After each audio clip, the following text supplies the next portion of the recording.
Hello everyone. Today's topic for discussion is sex hormone disorders. Sex hormones are the group of hormones that are responsible for controlling reproduction, puberty, birth, and lactation. The sex hormone include testosterone, which is a male sex hormone, and estrogen, which is a female sex hormone, are the substances that are essential in almost every body function, but more so in sexual function and reproduction. सबको पता है जो sex hormones होते हैं, sex hormones का क्या काम होता है, जो male and female secondary characteristics होते हैं उनकी डेवलपमेंट में सेक्स हॉर्मोन्स हेल्पफुल होते हैं. टेस्टोस्टेरोन को हम बोलते हैं मेल सेक्स हार्मोन और जो एस्ट्रोजन होता है उसको हम बोलते हैं फीमेल सेक्स हार्मोन. ठीक है. मेन वर्क इनका क्या होगा, सेक्सुअल फंक्शन एंड रिप्रोडक्शन में मेन फंक्शन होता है. और इसके साथ साथ ये क्या करते हैं, जो हमारे बॉडी फंक्शनिंग है, बॉडी फंक्शनिंग में भी ये हॉर्मोन्स हेल्पफुल होते हैं. तो आज हम इस टॉपिक में क्या डिस्कस करेंगे, जो भी सेक्स हार्मोन से रिलेटेड डिसऑर्डर्स हैं उनको हम डिस्कस करेंगे. तो first one is polycystic ovarian syndrome, that is PCOS. This is a female disorder. This is a hormonal disorder that is common among women of a reproductive age. Women with PCOS may have infrequent or prolonged periods or excess androgen level. Polycystic ovarian syndrome में क्या होता है, ये basically किस में हो रहा है, फीमेल में होता है ये डिसऑर्डर. जो वीमेंस आपके रिप्रोडक्टिव एज की वीमेंस होगी उनमें ही बेसिकली ये डिसऑर्डर होता है. अब इसमें क्या होता है, इसमें जो पीरियड्स होते हैं या तो वो बहुत ज़्यादा प्रोलॉन्ग हो जाते हैं, या फिर जो एंड्रोजन है, एंड्रोजन क्या है, मेल सेक्स हार्मोन है, एंड्रोजन की सिक्रीशन जो है वो विमेन में होनी शुरू हो जाती है और एंड्रोजन का लेवल जो है वो एक्सीड कर जाता है विमेन में. ठीक है. तो उससे क्या होता है, PCOS, that is polycystic ovarian syndrome. The ovaries में develop numerous small collection of fluids or follicles and fails to regularly release eggs. एक कंडीशन हमने बोली कि पीकॉस कब होता है, जब आपका एंड्रोजन की जो सिक्रीशन होती है वो बहुत ज़्यादा हाई हो जाती है विमेन में, तो वो पीकॉस करता है. ठीक है. पॉलीसिस्टिक ओवेरियन सिंड्रोम कॉज करता है. एंड सेकेंडली क्या होता है, जो ओवरीज होते हैं, ओवरीज में फ्लूइड कलेक्ट होना शुरू हो जाता है, स्मॉल स्मॉल फॉलिकल्स जो है वो बहुत ज़्यादा बनने शुरू हो जाते हैं, और जो एग की का रिलीज होता है ओवरीज से, ओवरीज का काम होता है एग रिलीज करना. ठीक है. फर्टिलाइजेशन के लिए एग रिलीज करना, ये काम है ओवरीज का.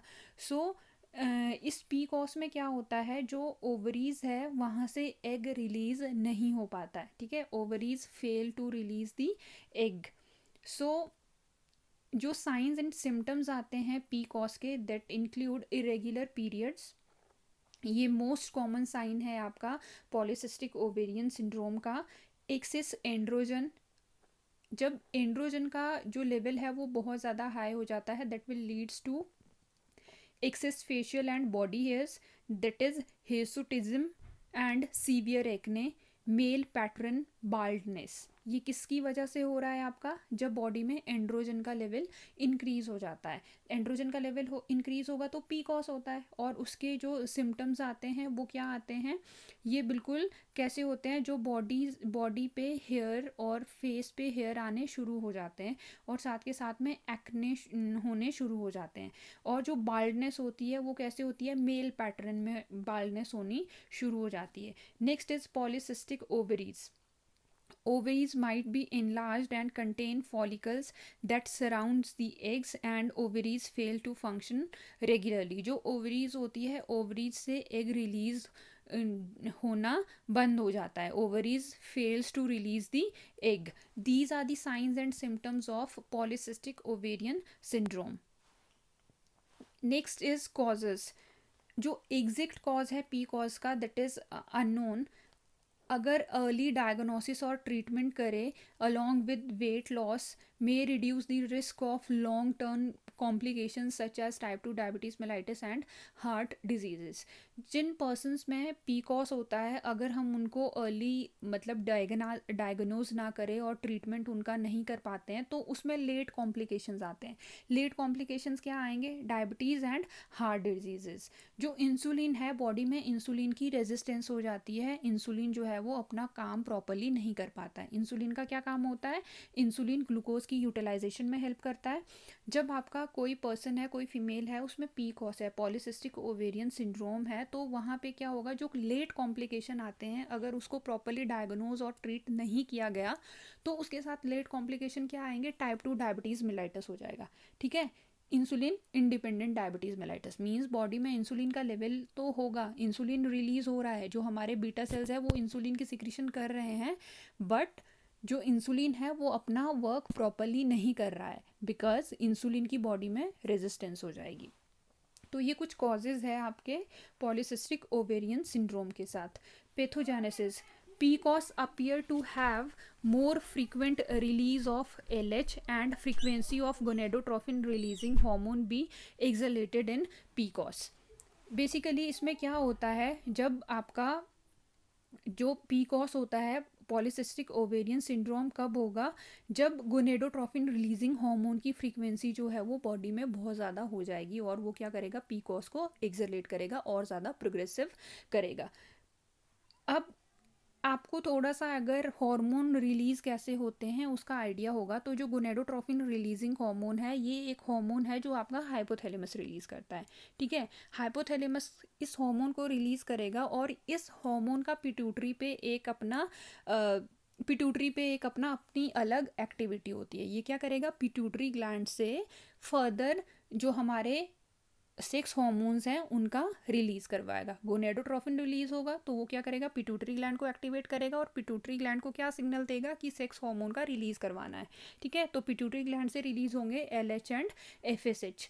ये रिलीज होने शुरू हो जाएंगे. ये रिलीज होंगे तो ये क्या करेंगे? फर्दर एंड्रोजन की प्रोडक्शन को इंक्रीज करेंगे विद इन द सेल. और एंड्रोजन की जब एक्टिविटी इंक्रीज हो जाएगी, प्रोडक्शन इंक्रीज हो जाएगी, तो वो अल्टीमेटली क्या कॉज करेगा? हाइपर एंड्रोजेनीमिया.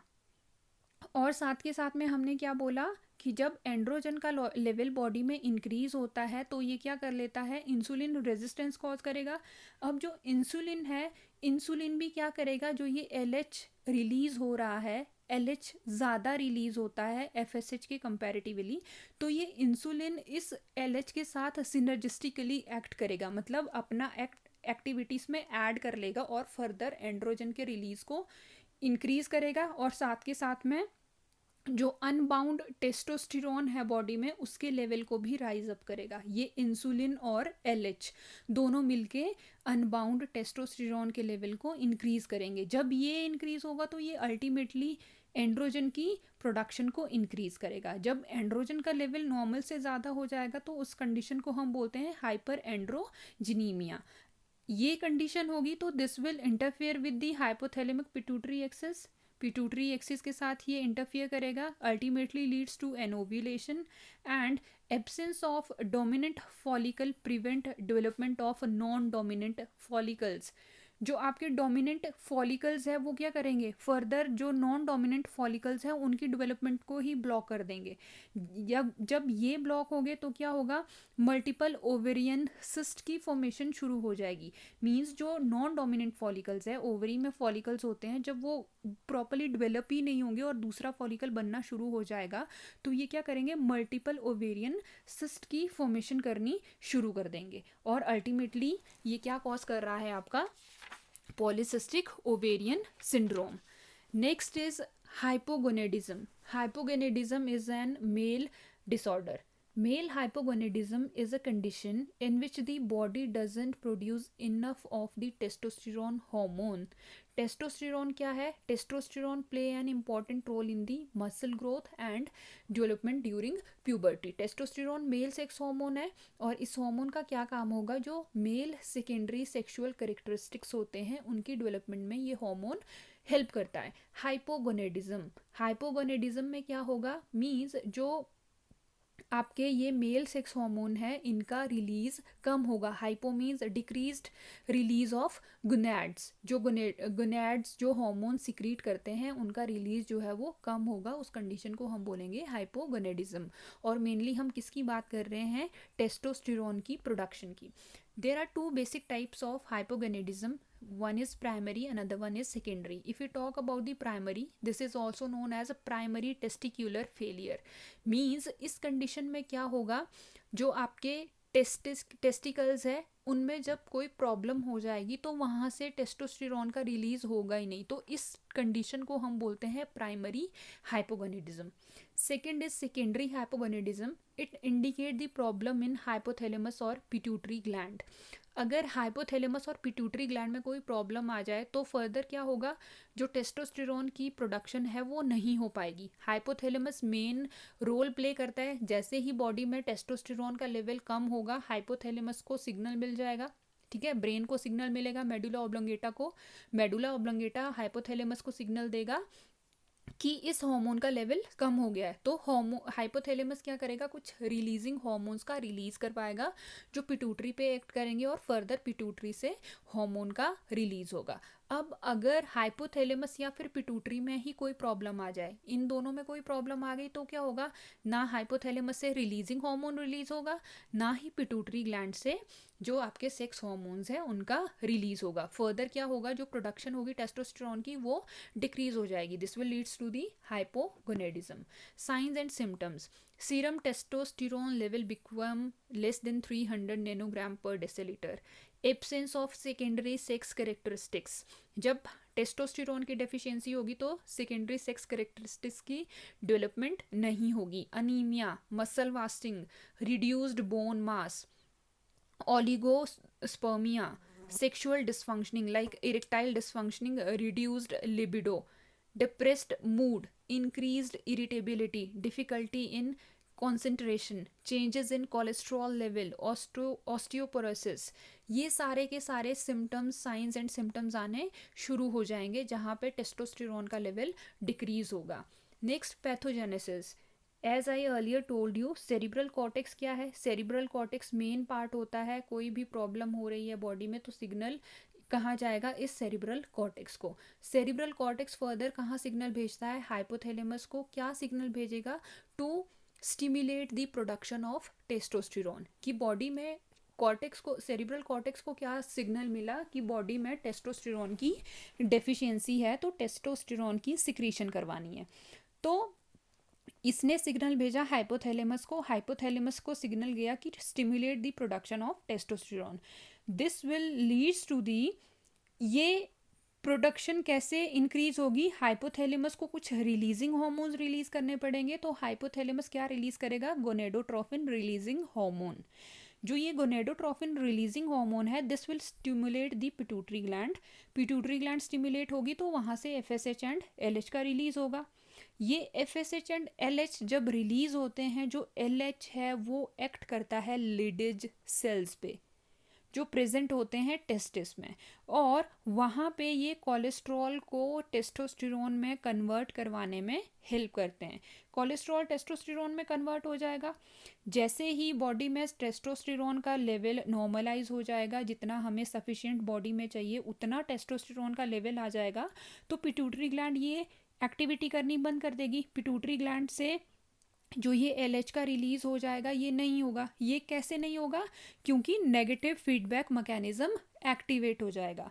जैसे ही टेस्टोस्टेरोन का लेवल नॉर्मल हो गया, सफिशिएंट हो गया बॉडी के लिए, तो यहाँ से एक नेगेटिव फीडबैक सिग्नल जाएगा आपका पिट्यूटरी पे कि टेस्टोस्टेरोन का, इस हार्मोन का रिलीज अब नहीं करवाना है, बिकॉज टेस्टोस्टेरोन का लेवल जो है वो बॉडी में नॉर्मलाइज आ गया। तो यहाँ से नेगेटिव फीडबैक चला जाएगा। नेगेटिव फीडबैक जाएगा तो पिट्यूटरी ग्लैंड ये हार्मोन का रिलीज करना बंद कर देगी। तो इस तरह से जो टेस्टोस्टेरोन की प्रोडक्शन है वो स्लो डाउन हो जाएगी। अब जो हम हाइपोगोनेडिज्म की बात कर रहे हैं, ये कैसी कंडीशन है, when there is changes in the hypothalamus and pituitary. अगर हाइपोथैलेमस में कोई प्रॉब्लम है या फिर पिट्यूटरी ग्लैंड में कोई प्रॉब्लम है तो जो ये पूरा प्रोसेस है ये नहीं होगा। If there is changes in this hypothalamus and pituitary, this will block the process. Whole processes get blocked. जो ये प्रोसेस है ये पूरी की पूरी प्रोसेस होगी नहीं. अगर ये प्रोसेस नहीं होगी तो टेस्टोस्टेरोन का लेवल राइज नहीं होगा और ये क्या कॉज करेगा, हाइपोगोनेडिज्म. जब यहाँ पे हाइपोथैलेमस सिग्नल ही नहीं भेजेगा टेस्टोस्टेरोन की प्रोडक्शन के लिए तो ऑब्वियस सी बात है टेस्टोस्टेरोन का जो लेवल है वो बॉडी में डिक्रीज हो जाएगा. This will leads to the hypogonadism. Next is erectile dysfunction. Erectile dysfunction is an inability to maintain an erection that is satisfactory for sexual intercourse. That is known as erectile dysfunction और इसको हम और क्या बोलते हैं, impotence. अगर हम etiology की बात करें तो aging will leads to the erectile dysfunction. As you all know, the older men are most likely to develop the diseases like cardiovascular diseases, stroke, diabetes mellitus, high blood pressure. These all diseases are associated with erectile dysfunction. So जो aged persons होते हैं वो इन diseases के लिए ज़्यादा prone होंगे तो ये ultimately erectile dysfunction cause करेगा. Next is diabetes mellitus. Increase the risk of erectile dysfunction among the men with diabetes mellitus may be due to earlier onset and greater severity of atherosclerosis. जो diabetic persons होते हैं उनमें क्या होता है, जो onset होता है अथेरोस्क्लेरोसिस की सिवियरिटी का वो बहुत ज़्यादा हाई होता है. This will also leads to the erectile dysfunctioning.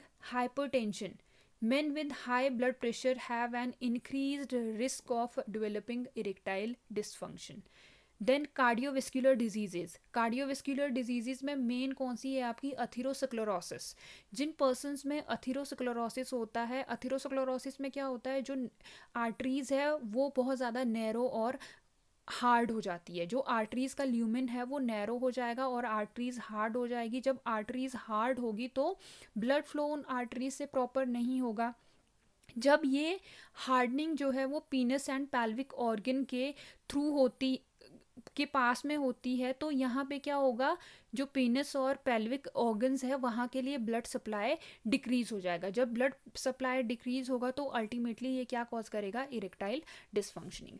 Cigarette smoking. जो सिगरेट स्मोकर्स होते हैं they are also get aggravate towards the atherosclerosis. उनमें अथेरोस्क्लेरोसिस के रिस्क ज़्यादा होते हैं. अथेरोस्क्लेरोसिस होगा तो ये अल्टीमेटली क्या कॉज करेगा, इरेक्टाइल डिसफंक्शनिंग के रिस्क को इंक्रीज कर देगा. Next is substance abuses. Like कोई पर्सनस होते हैं जो marijuana, heroin, cocaine, alcohol abuse करते हैं तो उन पर्सनस में भी जो इरेक्टाइल डिसफंक्शनिंग के रिस्क्स होते हैं, चांसेस होते हैं वो बहुत ज़्यादा हाई होते हैं. लो टेस्टोस्टेरोन लेवल.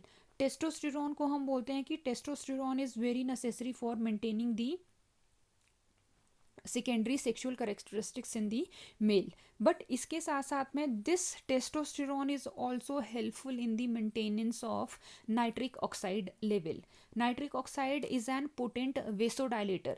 जब नाइट्रिक ऑक्साइड का लेवल बॉडी में इंक्रीज हो जाता है तो ये क्या करता है, वेसोडाइलेशन करवाएगा. वेसोडाइलेशन होगी तो ब्लड फ्लो इंक्रीज हो जाएगा. बट अगर इस टेस्टोस्टेरोन का लेवल ही डिक्रीज हो जाएगा तो जो नाइट्रिक ऑक्साइड है उसका लेवल भी डिक्रीज होगा. नाइट्रिक ऑक्साइड का लेवल डिक्रीज होगा तो जो ब्लड वेसल्स है वो कंस्ट्रिक्ट होगी, वहाँ से ब्लड फ्लो प्रॉपरली नहीं होगा. एंड दिस में leads to the erectile dysfunctioning as well as low sex libido. Next is medications. There are certain medications which having the side effects like erectile dysfunction. Depression and anxiety. Psychological factors may also contribute in the erectile dysfunctioning. These factors include stress, anxiety, guilt, depression, low self-esteem, post-traumatic stress disorder, fear of sexual failure. These all factors are also associated with the erectile dysfunctioning. Next is signs and symptoms. Difficulty in maintaining the erection during sexual activity or sexual intercourse, reduced interest in sex, premature ejaculation or delayed ejaculation. These are the signs and symptoms of erectile dysfunctioning. Pathogenesis. जैसे हमने बोला था कि erectile dysfunctioning कब होगा, जब जो arteries है वो नैरो हो जाएगी या फिर नाइट्रिक ऑक्साइड का लेवल जो है वो बॉडी में डिक्रीज हो जाएगा, तो वो इरेक्टाइल डिसफंक्शन कॉज करता है. Now stimulation of erection originate in the higher center of the brain that will leads to the upregulation of NANC, that is noradrenergic and norcholinergic activity. ये activities जो है वो स्टिमुलेट हो जाएगी.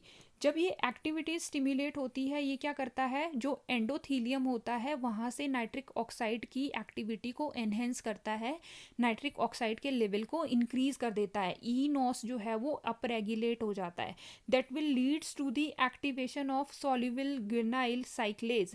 GC को activate करता है. ये जीसी क्या करता है, साइक्लिक जीएमपी की कंसंट्रेशन को इंक्रीज करता है. साइक्लिक जीएमपी की एक्टिवेशन होगी तो ये क्या करेंगे, जो स्मूथ मसल्स हैं उनकी रिलैक्सेशन करवाएंगे एंड जो आर्टरीज हैं उनकी डायलेशन करवाएंगे. मैंने पहले ही बोला जो नाइट्रिक ऑक्साइड है, nitric oxide is an potent vasodilator. Nitric oxide activate होगा तो ये क्या करवाएगा, जो आर्ट्रियोल्स हैं उनको डायलेट करेगा. आर्ट्रियोल्स डायलेट होंगे तो पेनाइल इरेक्शन होगी. नाउ इरेक्टाइल डिसफंक्शनिंग के केसेस में क्या होता है, जो ये NANC एक्टिविटी है ये एक्टिवेट हो ही नहीं पाती है. जो nor adrenergic and knoll cholinergic activity है वो इनहिबिट हो जाएगी. जब ये इनहिबिट होगी तो नाइट्रिक ऑक्साइड का रिलीज नहीं होगा. नाइट्रिक ऑक्साइड रिलीज नहीं होगा तो वेसोडाइलेशन नहीं होगी. वेसोडाइलेशन नहीं होगी तो पिनाइल इरेक्शन नहीं होगा. क्या हो जाएगा, erectile dysfunctioning. This is all about the sex hormone related disorders. अगर यहाँ पे कोई क्वेरी है तो वो हम डिस्कस करेंगे. Thank you.